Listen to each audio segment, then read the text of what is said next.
I just wanted to support what Ms. Bauer from EMS Safety Network said about the businesses.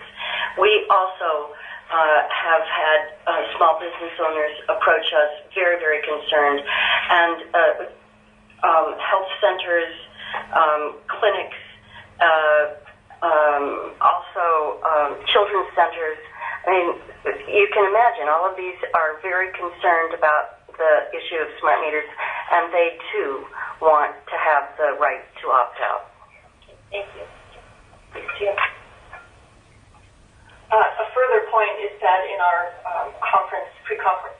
in our statement, we asked for expansion of the RF emissions study that was started in phase 1. And we would like to present more evidence on that. We have contracted with a RF engineer who is a member of IEEE, and we found out that IEEE has in fact reduced their guideline for exposure to radiation by about 25%, and the FCC looks to the IEEE for guidance, and the FCC has not yet changed their standards. So I think that there is more evidence that we can present in this proceeding from an engineering perspective, and I would ask that this also be included in the scope. Thank you. Thank you. Martina? Yeah, I think this is a very easy way to resolve this, and that is for the PUC to require that there be an electromagnetic environmental impact report every time that a smart meter is put in place. With respect to the aggregate staying within FCC guidelines, as Mr. Wilner has pointed out, it doesn't, and with respect to the cumulative effect of these meters on individuals under the principle that people really are more important than technology. Thank you.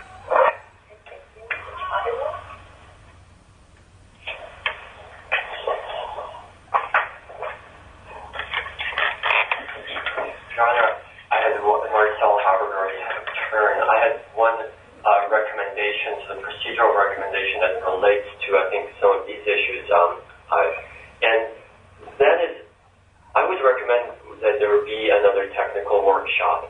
I know, and we've already had some workshops, and this would be not to address health issues, but it would be a follow-up to the workshop that you held, I believe, last fall, where PG&E and its contractors provided useful information concerning the emissions properties of PG&E smart meters. I think another technical workshop would be useful both for, in the long run, for individual customers having to make an opt-out choice, and if there is a community opt-out choice in the future for communities. And that workshop should expand on the first one to address two issues. First, this issue of emissions from banks of meters. I think the one potential useful data point would be to have either PG&E or the Commission hire an independent party to measure emissions in the space near a bank or some random representative monitoring points where there are banks of meters over a period of time that's longer than a day, to provide data on what are the actual emissions properties from banks of meters over time. And second, it would be useful to have at a workshop technical representatives from perhaps other entities that utilize mesh networks. I think Your Honor mentioned that there are, I think the city of San Francisco is deploying a mesh network, although I might be wrong on this, for water meter measurement. It would be useful to have data on emissions properties from meters in other utilities, whether electric, gas, or water, or other mesh networks, for people to compare the relative impacts. So that's my recommendation. I also have two procedural recommendations, but I think they go to the scope of the eventual cost base. So would you like me to address? Go ahead. Okay. My recommendations, and I apologize, TURN did not file a prehearing conference statement. We strongly support UCAN's recommendation, however, that testimony on cost and cost allocation be delayed until there is actual cost data from the utilities. I appreciate that PG&E can provide updated data, and some of the costs, specifically the truck, the majority, two-thirds of the costs were in the utility truck roll to replace the meter and processing individual customer requests for an opt-out. Those are somewhat, in some ways those are very easy. The utility knows the per hour unit cost, but the utility does not have a lot of experience with individual truck rolls of this nature or processing individual customer requests. I mean, it's certainly within their realm of experience, but I think having some actual cost data would probably be useful and minimize disputes. So I think having a longer time interval for the utility testimonies would be useful. More importantly, I don't recollect whether it was the joint utilities or Edison. They all, I believe, proposed an interval of less than a month between utility testimony and intervenor testimony. That is totally unworkable. Certainly, it would not allow us any time to do discovery, and so I would recommend that there be a minimum of 3 months, if not more, between the utility testimony and rebuttal testimony. Lastly, on the question of legal issues for briefing and versus issues to consider in subsequent testimony, the cost allocation issue, I think, includes some facts. Specifically, Kern had recommended in prior pleadings that utility shareholders be responsible for some of the costs, and one of the rationales was potential imprudence in original system design in not including an automatic turn-off feature for the meters that was technically feasible. That issue probably will require some discovery, and so I'm not sure it's to determine what were the possibilities, whether the utility action at the time was prudent or not based on the information they had. So I would request that type of issue probably be delayed until testimony on cost and cost allocation. Thank you very much.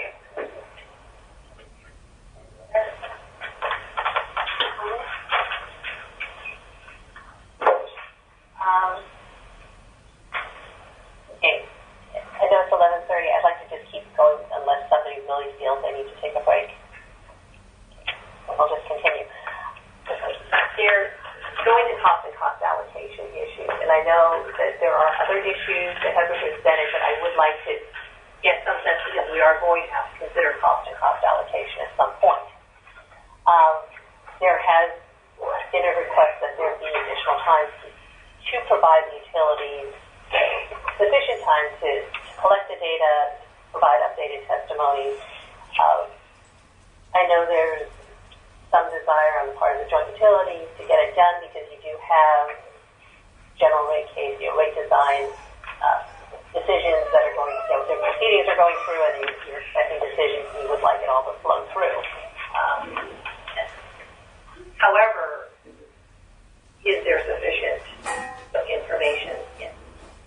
Your Honor, Chris Warner for PG&E, and I absolutely want to clarify that in terms of Edison's schedule and what they need for their cost forecasting and determination is really something that I defer to them on.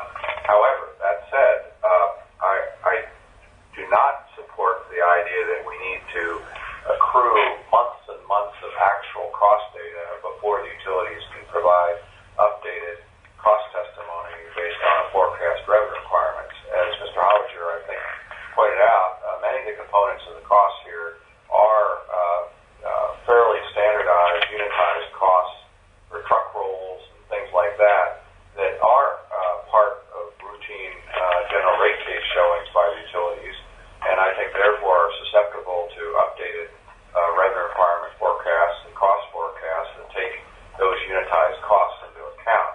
Similarly, as I pointed out in response to Mr. Weil's point, which I think is very valid, to the extent that there are variables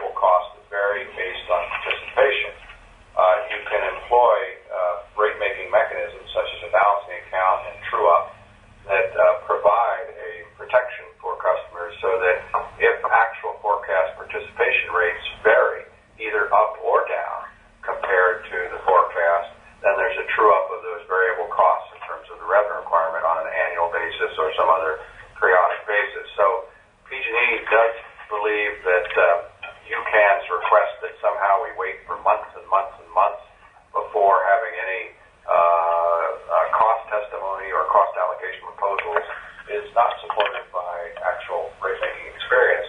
And we would instead recommend that the Commission adopt a reasonable schedule for the first milestone, which is utilities updating their cost testimony, coming in with cost allocation proposals, rate design, rate spread proposals that I think address what Your Honor pointed out, and that is the cost shifting issues that I think may be inherent in fee or no fee proposals.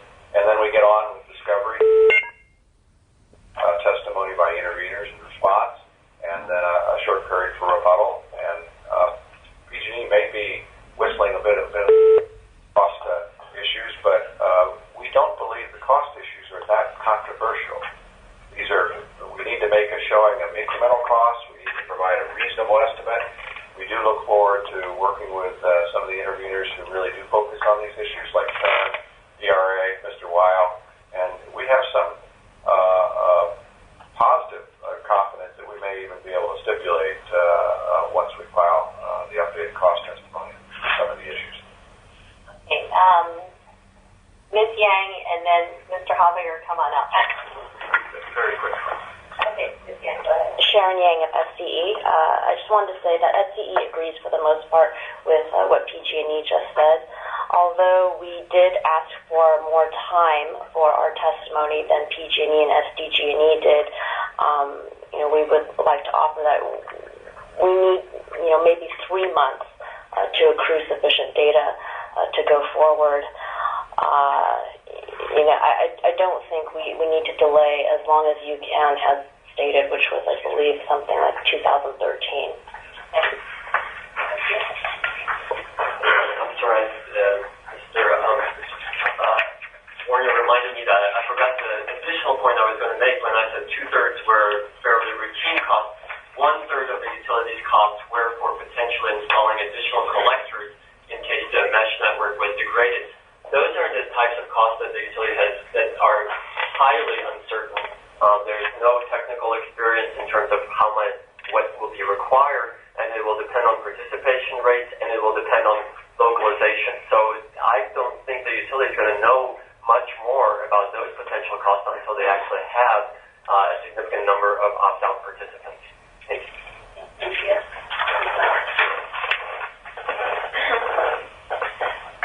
Sandy Maurer, EMS Safety Network.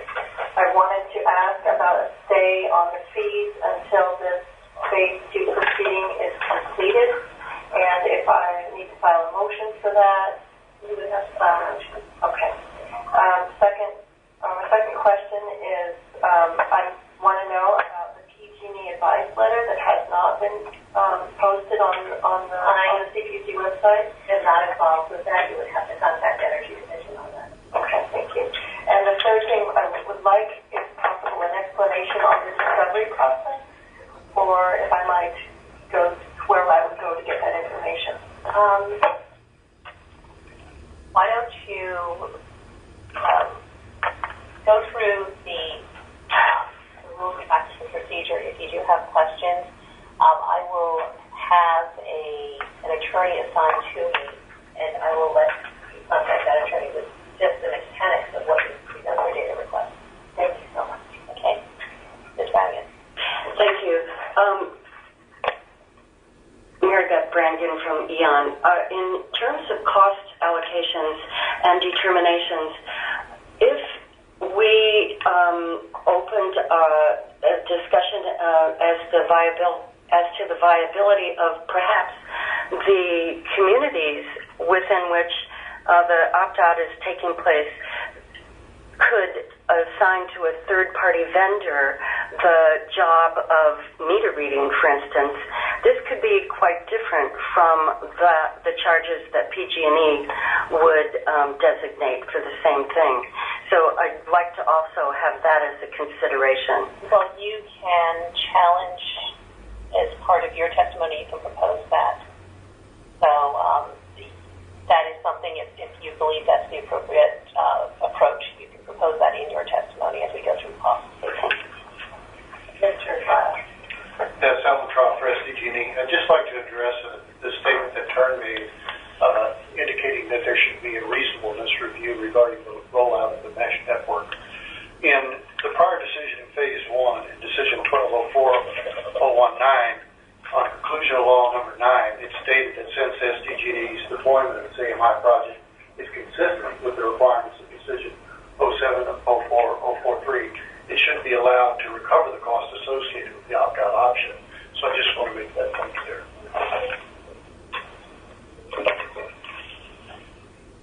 Okay. I am going to be turning more to now mechanics. Once we get permitted, if we look at 3 months from now for updated cost information from each of the utilities, how much time for their testimony, for intervener testimony to be found? Mr. Holliger has proposed 3 months. Is that too much time? Depends on the data request. Where are we at this point? There's almost no such thing as too much time, but I think it's a reasonable. Okay, and is there any desire to have DRA submit their testimony first before interveners submit theirs? Oh, Sure. Okay, Mr. Holliger says yes. I do. Jan, are you still here? Okay. Okay, we will consider whether or not that's something to be done. If so, we're still looking at some period. Ms. Chen, I know your attorney is not here. Are you able to speak on if DRA were requested to submit testimony first, how much time you would ask? Would you ask for 2 months, 3 months? Still request the 3 months, The 3 months. to pursue discovery, and if the other parties would like the additional month on top of ours, then we would be fine with that. Okay, thank you. Mr. Warner. Your Honor, this is not usual for a proceeding where we've got a uniform schedule, procedural schedule, and in talking about the schedule for testimony, I think we have a bit of a unique situation in that, as I think we all know, PG&E has gone forward with its opt-out program. We went forward with our actual formal application with formal testimony and cost recovery and revenue requirements estimates over a year ago. So we've had a record already on our cost forecasts. We're in a position to update those cost forecasts. But we're also feeling like we're being forced to lag behind others based merely on the happenstance of consolidating the proceedings. We recognize that that's just a procedural aspect that you all have to deal with. However, in terms of having 3 months for DRA testimony, another several months for intervener testimony, going forward beyond maybe a schedule for updated utility testimony that may not be till the fall, if that's what Dennis's proposal is adopted. We're looking at a commission decision on costs that we've incurred, not occurring for 2 years beyond when we actually incurred the cost. I would ask procedurally if PG&E moves forward with its updated cost testimony ahead of whatever deadline that the Commission sets in the scoping memo for utility testimony, that we proceed with a schedule for at least DRA testimony and perhaps intervener testimony that follows from when we provide our updated testimony without regard to the delays in the other utilities testimony, if there is any. There is also, I think, the matter of discovery. We've had testimony on file, again, for over a year now. We are welcoming to DRA, TURN, and other interveners who traditionally look at cost testimony to engaging in discovery almost immediately, particularly in terms of rate-making mechanisms, incremental issues, the issues Mr. Holliger identified in terms of mesh network costs, things like that. So again, from the standpoint of sitting for 6 months while we wait for updated utility testimony, we think that also means that PG&E is penalized for having done its best effort to provide cost testimony over a year ago. So I don't have a real solution to it, but I would ask that the Commission consider providing for a more expedited schedule for DRA and TURN and others in terms of the cost allocation issues if PG&E provides its updated testimony earlier than what may be the schedule that the Commission adopts.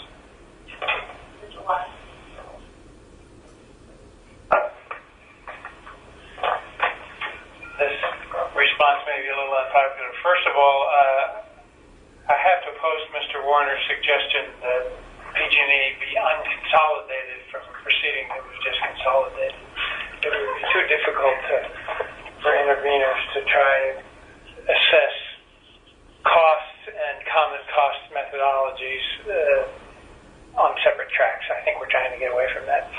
However, in terms of how much time this is all going to take, in general rate cases, the Commission entertains intervener testimony that follows DRA testimony because it's certain that DRA will assign serious resources toward its testimony responsibilities.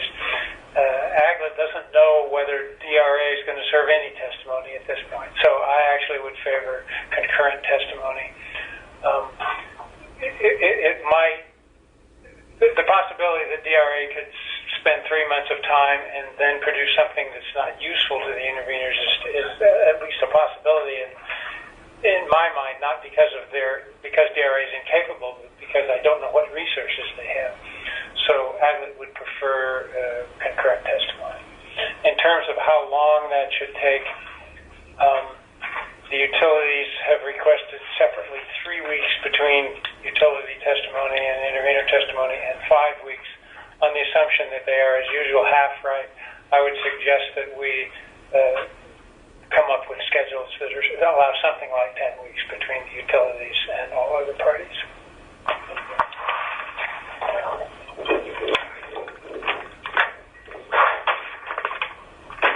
This is Mark Homack with CED. In my mind, I divide up the costs of the smart meter replacement with analog meters as the cost of the meter, the meter reading, and then the change in utility operations of operating with a dual system of analog meters. And the third part, which is the utility costs of having the dual dispatching and operations increase, is the only contentious point. I think the meter reading wouldn't take long. I mean, the actual cost of the meter should be known already, and so if you wanted to allow PG&E to charge for the cost of the meters and the meter reading, because I know some people would say they'd like to read their own meters and they have to then pay for the analog meter. Well, I mean, that's not a disputed area that should take very long, but the cost that the utility companies will claim will increase because of having to operate two systems, that is contentious. So, if we wanted to divide it, that's how I propose to divide it. Thank you.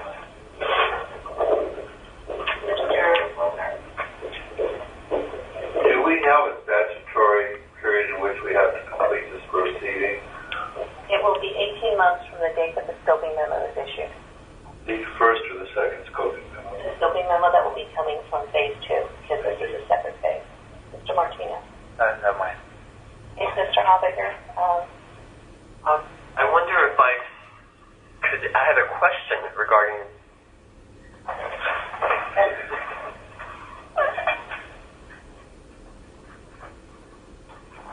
Thank you, Your Honor. I'm not sure this is appropriate at the moment, but I have a question for the utilities that impacts costs. And in our comments prior to the decision on the opt-out, Turn had recommended there be a self-read option on the assumption that there would be the digital meters would be left in with a radio off option. That was not adopted. It's the analog meter is the opt-out option. PG&E currently has a self-read option, card read option for customers on analog meters.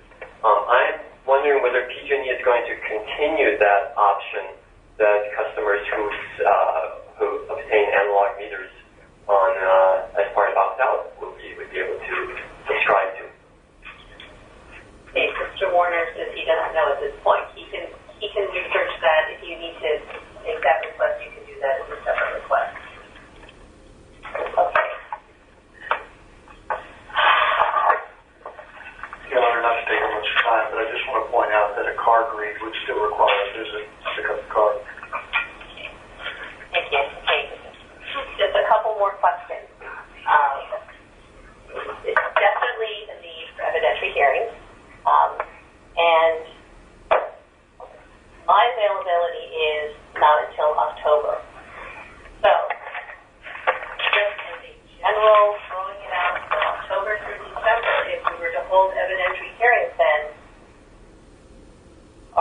certain periods when people will not be available. Okay, and I'm sure there will be. What I think I would like is, if there are specific dates that those of you who are not available between October 1st and December 31st, please email them to me in a block. I will take that into consideration and email them by close of business tomorrow. Okay, the other question that I have is, we do have alternative dispute resolution available here. I am going to be requesting that there be a mandatory settlement conference of all parties to discuss the extent to which there can be resolution of some of the disputed facts once all testimony has been filed. Would you like to have a neutral from the Commission's ADR panel assigned, or would you like to do this on your own? Mr. Warner. Your Honor, we're always interested in settlement and informal resolution stipulation, but it really depends upon what the particular facts are that are in dispute as to whether a neutral mediator is beneficial or not. Our experience has been on certain traditional issues like cost and cost allocation.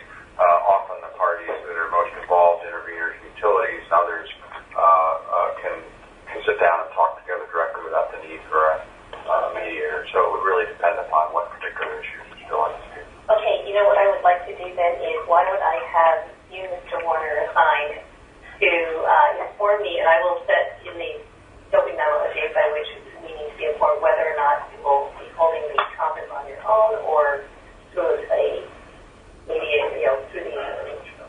I'm happy to do so, Your Honor. Okay, thank you. Mr. Warner.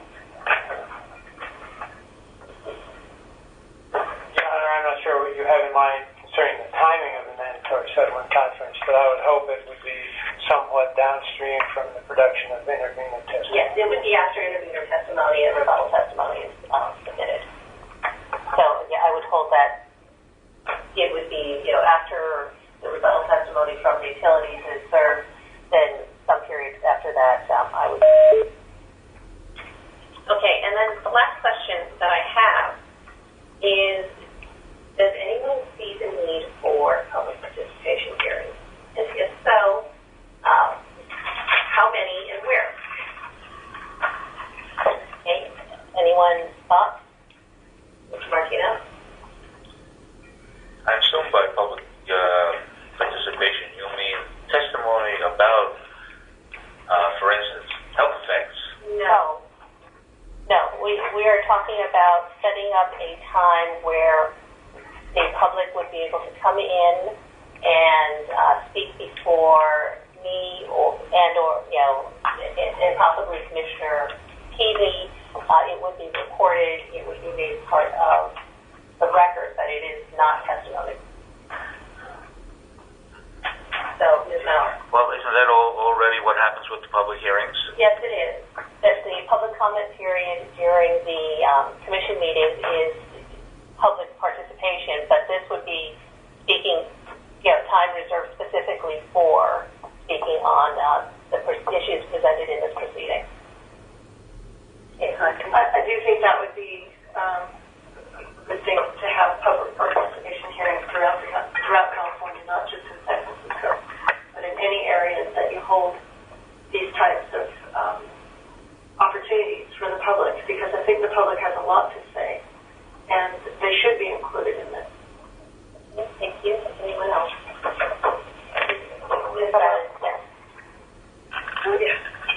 Yes, I appreciate that suggestion, and I would think that the public would also appreciate that. Thank you. Okay, thank you. Okay, Dr. Ross, you are not a party in the proceeding. I am going to be restricting only parties. I just thought as a member of the public, you'd like to know that I think that the utility customers need to know if they should opt out, and maybe we find out if the commission thinks that the meters are safe or not, so they can decide whether they can opt out. I think public discussion is a wonderful idea. Okay, thank you very much. Okay. How would a community go about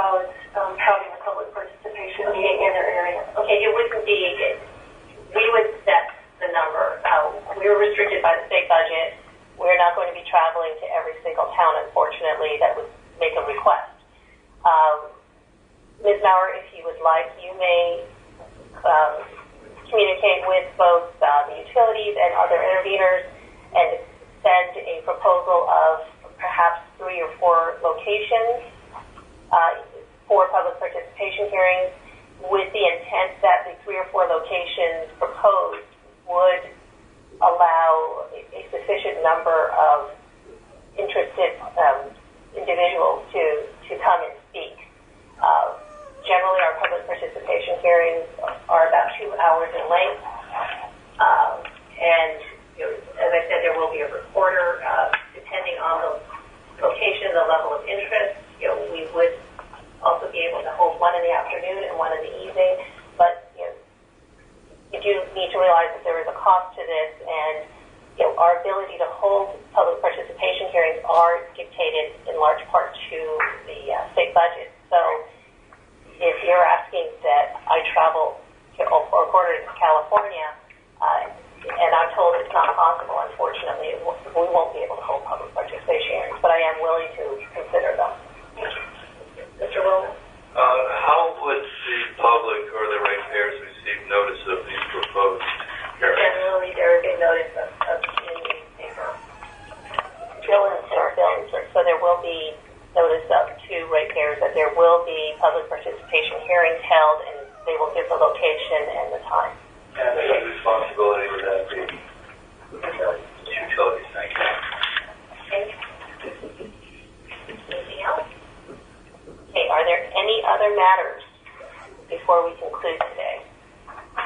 Okay, and I will take everything that has been said today, and also what has been provided in the pre-hearing conference statements into consideration. I will be meeting and discussing, with President Peavy the scope and the schedule for this proceedings, and hope to have a scoping memo issued fairly soon. And Mr. Wild? You've answered my question. I was going to ask, when can we anticipate a scoping ruling? All right, thank you very much, and we are off the record.